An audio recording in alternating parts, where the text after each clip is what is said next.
On va avoir des litiges qui sont liés à la livraison de marchandises, un défaut de coopération d'une des parties, une résiliation abusive d'un protocole d'accord, par exemple, pour l'exploration d'un terrain en vue de rechercher des ressources minières, une mauvaise exécution de la part de l'opérateur privé, par exemple, de ses obligations selon l'État, ou une perte financière, une perte de production. La deuxième catégorie que j'identifie, ce sont les réclamations qui tournent autour du prix de vente de la ressource minérale en question. Donc on va avoir, et ça encore une fois je renvoie à la discussion qu'on a eue hier avec la table ronde menée par le bâtonnier Abelao, des questions liées à la force majeure, aux clauses au bouleversement de l'économie du contrat, donc de l'ARCHI, l'indexation du prix, etc. La troisième catégorie, la dernière dont je vous parlerai aujourd'hui, pour ce qui est des questions de fond que l'on rencontre dans les arbitrages CCI liés aux industries extractives, ce sont des questions qui sont propres au traité d'investissement et à la violation d'un traité d'investissement, donc des questions liées à l'expropriation de l'entreprise qui mène l'activité, l'opération minière, des questions de violence à l'occasion notamment de conflits armés dans les États et la protection de l'investisseur, et puis des questions liées au transfert de propriété, de participation, excusez-moi, de la société de projet. Maintenant que j'ai pu vous exposer les différentes questions juridiques que l'on observe dans les litiges CCI, les arbitrages CCI, dans les industries extractives, je voudrais qu'on regarde ensemble, je pense que j'aurai le temps peut-être d'aborder les trois études de cas que je vais vous proposer aujourd'hui. Donc, dans ces études de cas, on va commencer par un premier scénario. Donc, très concrètement, ce sont des arbitrages que l'on a eu à la CCI, dans mon équipe notamment, dans lesquels les tribunaux arbitraux ont eu à répondre à un certain nombre de questions. Le premier dont je voulais vous faire part est un dossier pour lequel je vais pouvoir vous donner le nom de l'État parce que le dossier en l'occurrence est public. Donc, c'est un contrat qui était entre un consortium indien et l'État du Yémen pour la réalisation et l'exploration de forages pétroliers au Yémen. À l'occasion de ce contrat qui a été conclu au début des années 2000, le consortium a commencé ses activités et très rapidement, autour de 2011, le conflit armé au Yémen a commencé, un état d'urgence est instauré et le consortium a dû quitter le site sur lequel il menait des opérations d'exploration en vue de la réalisation d'exploitation des forages et a dû demander à son personnel, rapatrier une grande partie de son personnel qui venait de l'étranger. Donc le consortium doit partir. La problématique qu'il soulève est celle de la force majeure. Il l'invoque auprès de l'État du Yémen. L'État du Yémen rejette la suspension du contrat pour réalisation d'un cas de force majeure et menace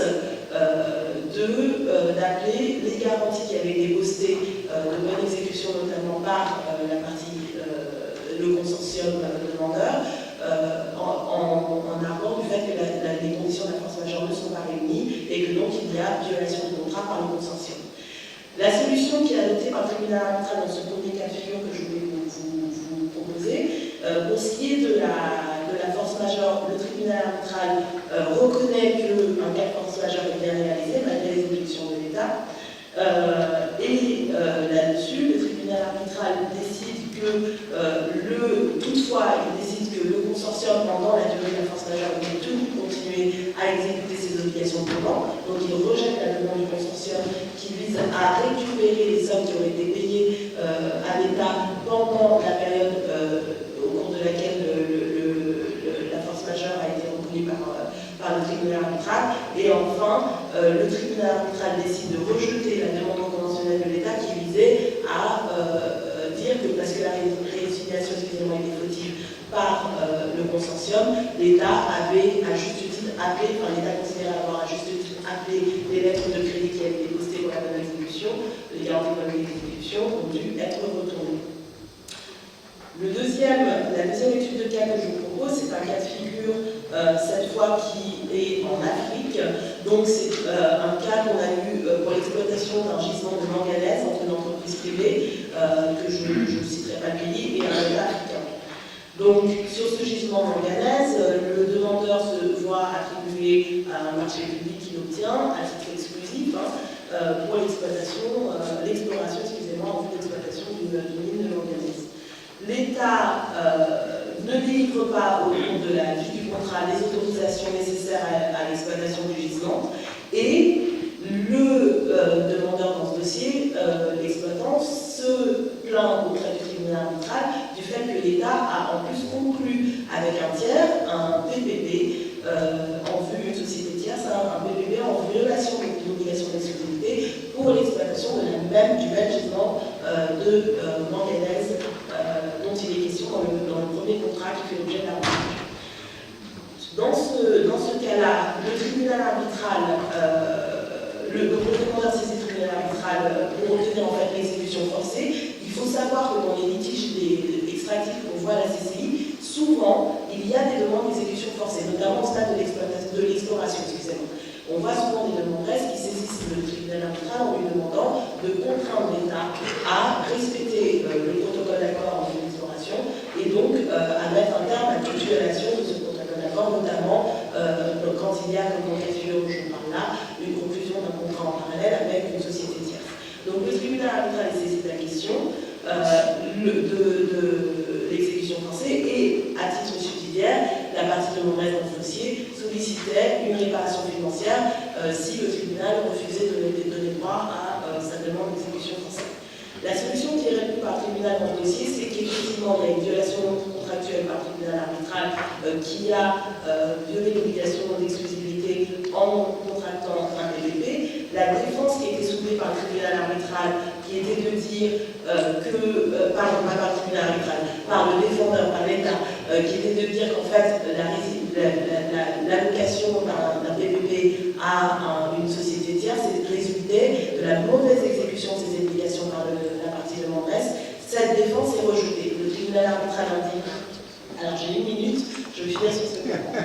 Donc le tribunal arbitral rejette cette défense en indiquant qu'en fait l'État n'apportait pas suffisamment la preuve du fait que le demandeur n'avait pas mis tout en œuvre pour l'exploration dont il était question dans le protocole d'accord. Et à contrario, ce qu'on observait, c'était qu'effectivement l'État, en tout cas les services de l'État, n'avaient pas fait le nécessaire pour délivrer les autorisations permettant à l'exploitant ou en tout cas à l'explorant de mener ses opérations en œuvre. Donc le tribunal arbitral rejette cette défense. Cependant, le tribunal arbitral rejette également la demande de réparation de la partie demanderesse.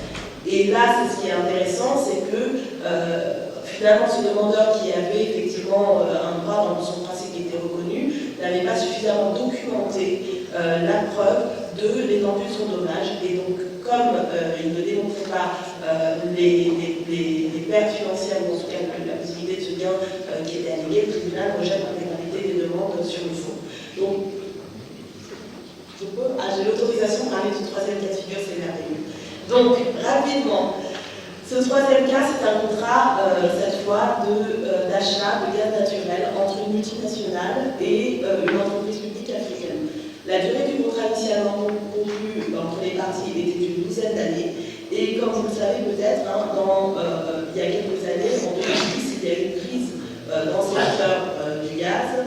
Et donc les prix du gaz ont dramatiquement chuté à partir de 2010. Et à ce moment-là, le contrat prévoyait un mécanisme comme celui dont on a entendu parler hier en révision du prix. La multinationale demande à l'État de mettre en œuvre ce mécanisme. L'État refuse en disant finalement le fait que vous ayez plus de difficultés à vendre à vos clients au prix d'achat auprès de l'État le gaz naturel ne me concerne pas et je n'ai aucune raison de donner droit à vos demandes de révision du prix puisque les conditions selon l'État n'étaient pas réunies.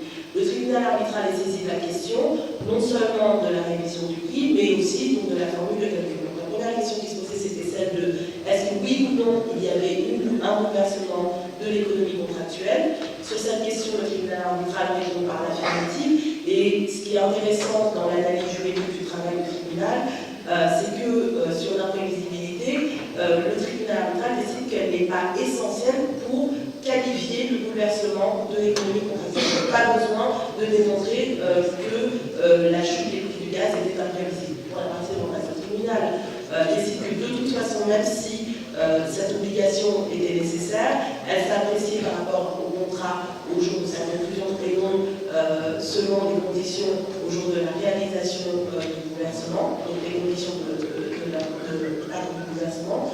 Et le tribunal arbitral décide effectivement que l'État aurait dû faire droit à la révision contractuelle. Au lieu de renvoyer les parties à négocier, ce qu'on voit parfois les tribunaux arbitraux dans les industries extractives faire avec les autres parties, voilà, le protocole d'accord ou le prix aurait dû être calculé comme ça, voilà la formule. On vous invite à vous rapprocher pendant 6 mois, revenez vers nous à la fin des 6 mois si vous n'arrivez pas à déterminer le prix de vente, les nouveaux prix de vente qu'il faut fixer. Donc le tribunal dans ce dossier-là a décidé d'agir autrement, il a de lui-même décidé de dire aux parties, voilà ce que sera le nouveau prix selon la formule contractuelle que nous avons recalculée. Donc cette solution est assez intéressante. Ce que je voulais souligner donc, en conclusion peut-être rapidement, c'est que notamment pour ce dernier cas de figure, ça montre aussi la flexibilité de l'arbitrage. Quand je dis que le tribunal arbitral est dans la possibilité de renvoyer les parties à discuter sur un point de principe de 8 tranches, c'est quelque chose, c'est une caractéristique de l'arbitrage qui est très intéressante en termes de souplesse, que vous ne trouveriez pas devant les juridictions nationales, mais au-delà de ça, je pense que l'intérêt réellement, si on fait des choses concrètement pour les États africains de l'arbitrage international, c'est que le bâtonnier nous l'a dit il y a 2 jours, on a quand même encore dans nos États une situation au niveau de la sécurité juridique qui n'est pas idéale. Les choses s'améliorent, mais on n'y est pas encore. Et donc, entre-temps, l'économie n'attend pas qu'on arrive au stade parfait, optimal de l'état de la justice africaine. Et l'arbitrage permet d'avoir une alternative sûre qui rassure les investisseurs, qui leur permet de se dire que de toute façon leurs intérêts ne seront pas mis en danger. Le jour où un risque contractuel est réalisé, ils pourront se porter devant le tribunal arbitral pour le défendre. Dernier point, monsieur le modérateur, et je m'arrêterai là, je sais que j'ai 5 minutes en plus de mon temps, c'est que l'arbitrage ne sert pas seulement à l'investisseur privé. On commence à voir des dossiers très intéressants, j'en ai un en cours, je n'entrerai pas trop dans le détail de qui est impliqué, mais où ce sont les États qui actionnent les arbitrages CCI, et notamment dans un dossier récent, sur des questions environnementales, en disant qu'à la fin d'une exploitation pétrolière dans un État, le consortium qui exploitait est parti sans remettre le site en état et en laissant une situation écologique dangereuse, des contaminations des sols, etc. Donc on voit vraiment une tendance aussi des États à se saisir de ces mécanismes arbitraux pour défendre leurs intérêts et ceux de leur population. Je m'arrêterai là-dessus.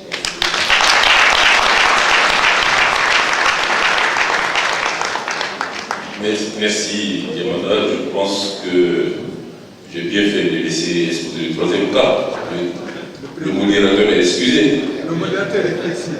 Merci. Alors, je ne sais pas, je donne donc la parole à Achille, qui va nous exposer sur l'arbitrage d'investissement. Je ne vais pas reprendre mes remerciements, je les ai faits hier, même si je note que cette formation est un franc succès. Il n'est pas habituel d'être dans un pays où il y a une forte communauté musulmane, d'avoir autant de personnes vendredi. C'est quand même une marque importante. Alors, il m'appartient de présenter l'arbitrage d'investissement. Il m'est tout aise d'intervenir après Diamana parce que nombre de questions qui sont soulevées dans l'arbitrage d'investissement, elle les a balayées, dont je la remercie et le temps supplémentaire était justifié.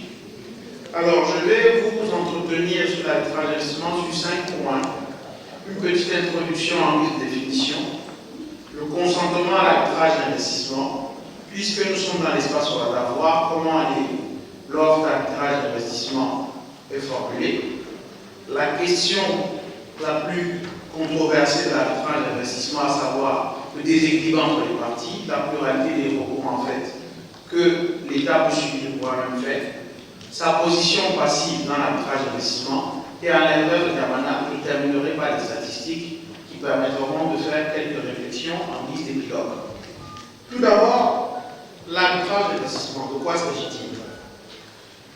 Patricia a esquissé une définition de l'arbitrage qui est assez claire. L'arbitrage, c'est un accord de volonté en vertu duquel on s'entend pour qu'une ou plusieurs parties plusieurs personnes en nombre impair tranchent le litige s'il survient ou s'il vient de l'être dans l'hypothèse d'un compromis. Dans l'arbitrage d'investissement, il ne s'agit pas d'un accord de volonté conclu simultanément par les parties.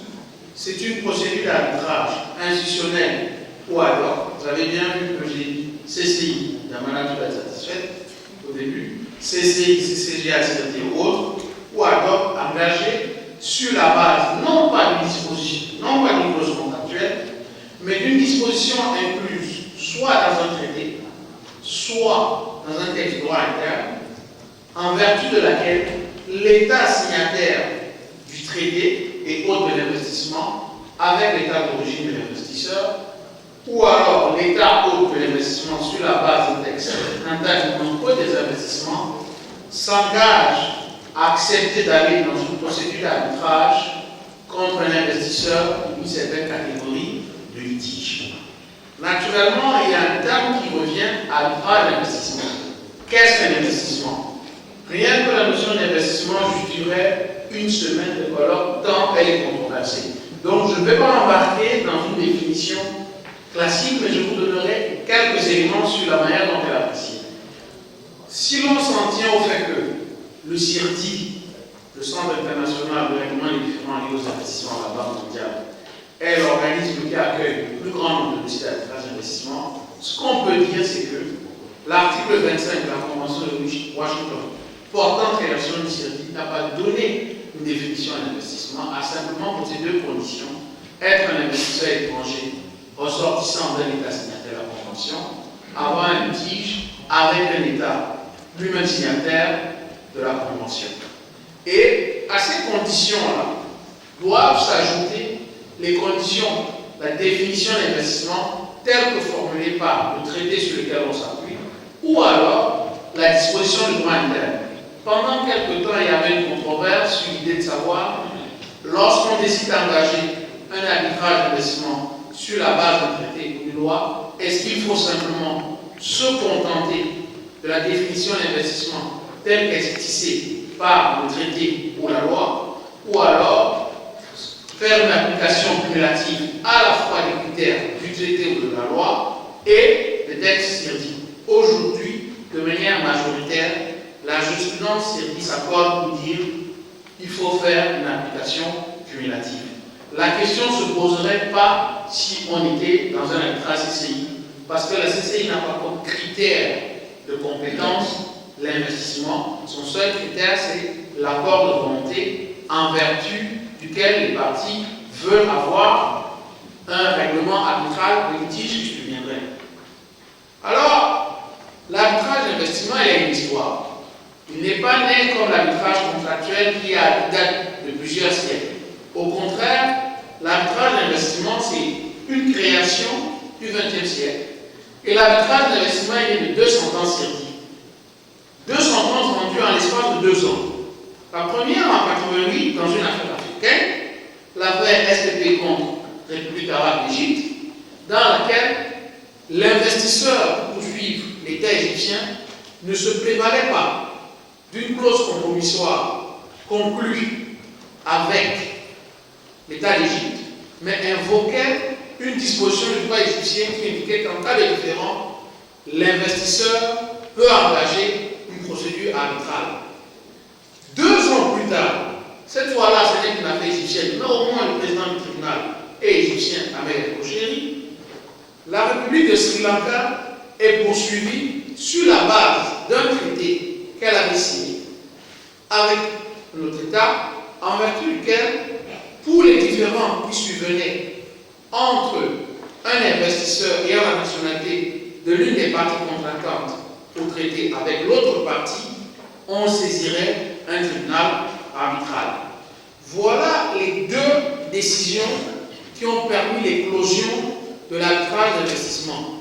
Ces 2 décisions ont métamorphosé l'univers de l'arbitrage international parce qu'avant elles, quand on parlait d'arbitrage, on aurait pu s'arrêter à tout ce que Diamana a dit et c'était suffisant. Il n'y avait pas de problématique d'arbitrage d'investissement. Donc, vous voyez, on est dans un arbitrage qui n'a pas encore 60 ans. Il doit avoir à peine 30-40 ans. Et par la suite, on a donc eu cette question. Le consentement à l'arbitrage d'investissement, c'est sa première caractéristique. Pour moi, pourquoi première caractéristique?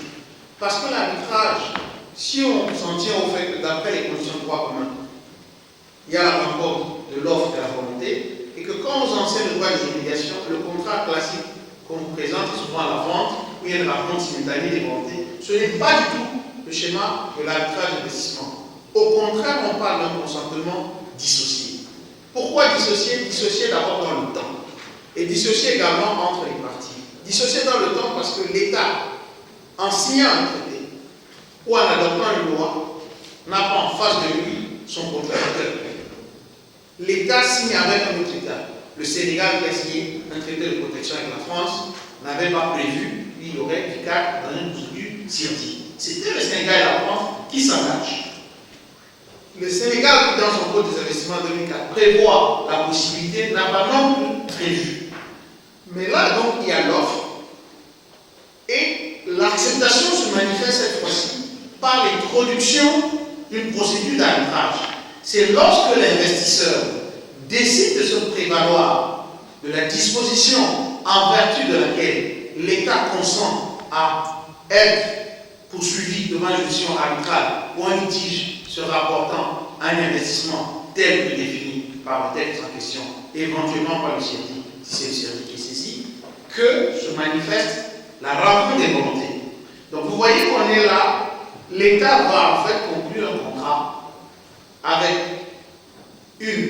un autre État, ou alors va faire une offre d'arbitrage dans sa propre législation, sans jamais savoir à qui il pourrait avoir affaire. Tandis que dans l'arbitrage contractuel classique, c'est dans une clause, soit une clause compromissoire avant le contrat, avant le litige, soit un compromis à la naissance du litige.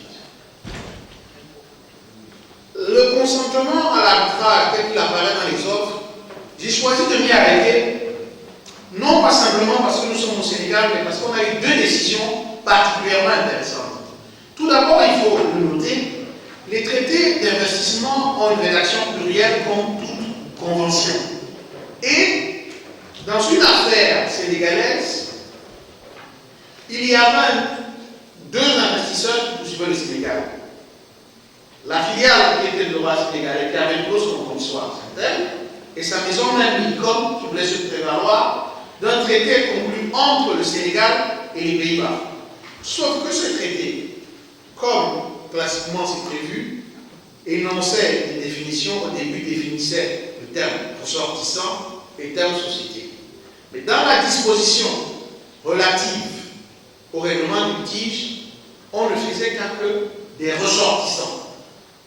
Donc seuls les ressortissants pouvaient arranger. Lorsque le litige, le Sénégal conteste la capacité de la société Milcom à invoquer ce texte puisqu'elle n'est pas ressortissante, elle est une société, le tribunal arbitral, faisant une interprétation théologique du texte, a considéré que quand bien même ce n'est que le terme ressortissant est employé, il apparaît que l'idée d'ordre d'arbitrage concernait toutes les personnes visées et que dans ce traité, il y avait la société invoquée. Cette interprétation a été diversement reçue pour une première raison, c'est que la Cour internationale de justice, dans l'affaire des enfants, a clairement dit en droit international, la volonté ne se présume pas. Or, dans ce traité, seul le terme ressortissant était employé. Et malheureusement, le tribunal arbitral s'est reconnu compétent, mais il n'y a pas eu de sentence sur le fond parce que le Sénégal a fini par transiger. Et puis la deuxième affaire, plus récente, qui date de 2016, encore plus importante et d'une importance capitale pour le droit des investissements, elle concerne la clause de donation la plus favorisée. La clause de donation la plus favorisée, c'est la clause en vertu de laquelle, lorsque vous signez un traité avec l'État, vous engagez à ce que tous les avantages que vous offrez à une autre personne puissent être étendus à cet État ou à ses ressortissants. Or, le Sénégal a, comme la plupart des États, conclu plusieurs traités. Et la clause de donation la plus favorisée est prévue par l'accord d'IGATS, qui est conclu dans le cadre de l'OMC, pour le commerce et les services. Et l'investisseur voulait se prévaloir de la clause de donation la plus favorisée qui dit le Sénégal a signé comme nom le GATS, par conséquent, tous les avantages que le Sénégal donne un mot, nous sommes étendus. Or, le Sénégal offre à d'autres investisseurs la possibilité de faire un arbitrage. Par conséquent, je revendique également la possibilité de pouvoir suivre le Sénégal. Cette analyse n'a pas été suivie parce que les arbitres, à raison de mon point de vue, ont estimé qu'il fallait un acte de volonté plus fort que le simple jeu de la clause de la nation la plus favorisée pour pouvoir se prononcer en faveur d'une offre d'arbitrage. Cette décision est fondamentale car vous imaginez que quand un État signe des traités, il en signe des centaines. Et la plupart des États aujourd'hui, tout au moins sur l'espace ouattara, sont membres de l'OMC et ont donc signé le gaz, ce qui aurait permis que n'importe quel investisseur, même celui avec lequel son État, on n'a pas de TBI, ou on a plein de la nationalité offre, puisse le faire. Au moins, c'est la première sentence sur la question. Le débat doctrinal a été lancé. On verra si ce sera maintenu, mais au moins, voilà la position. Ensuite, essayons un peu donc de voir concrètement comment les offres d'arbitrage sont formulées dans l'espace ouattara. Vous avez d'abord les offres qui apparaissent dans les textes internes et les offres qui apparaissent dans les traités. Dans les textes internes, il y a la distinction entre une offre conditionnelle et une offre d'arbitrage. Pourquoi conditionnelle? L'offre conditionnelle, c'est celle qui indique qu'on peut recourir à l'arbitrage sous réserve d'un consentement. Donc, c'est une offre hybride entre l'arbitrage classique et l'arbitrage d'investissement. Et je vous ai mis l'article 37 de la Charte d'investissement du Congo de 2003 qui vous dit les différents résultats de l'interprétation ou de l'application de la présente charte sont réglés par les juridictions congolaises. Toutefois, des procédures particulières d'arbitrage ou de conciliation peuvent être convenues par les parties. Ces procédures peuvent, en cas de nécessité, être fondées sur la convention qui régit l'acte de justice communautaire, sur le traité du 17 octobre qui est le WADA, donc arbitrage CGA, sur le circuit. Et vous voyez. La convention d'établissement qui matérialise le contrat minier d'exploitation définit donc la base de certains impôts et les règles de déclaration ne sont pas également prévues dans ces codes. Donc on revient au droit fiscal. Une deuxième raison, les États n'ont pas simplement voulu les prévoir. Ensuite, vous avez également les traités avec le tiers, par exemple le traité conclu entre la Guinée et l'Union belgo-luxembourgeoise, qui prévoit également le même mécanisme, arbitrage ad hoc PUNCI, CIRDI, CCI ou CCGA. Le point le plus important sur lequel je voudrais mettre l'accent sur l'arbitrage d'investissement, c'est le déséquilibre qu'il y a entre les parties. De manière classique, on sait que les règles du procès équitable supposent que les parties dans un procès aient des droits symétriques. En arbitrage d'investissement, ça ne se passe pas du tout comme ça. D'abord, il faut savoir qui, quand on dit partie étatique, de qui s'agit-il? Il peut s'agir de l'État au sens le plus classique du terme, un ministère, une administration centrale, ou il peut s'agir d'une collectivité territoriale, par exemple une province. Dans une affaire de 2000, l'Argentine, pour ne pas être poursuivie, invoquait le fait que c'est une de ces provinces qui avait conclu le contrat et pour lequel il était poursuivi.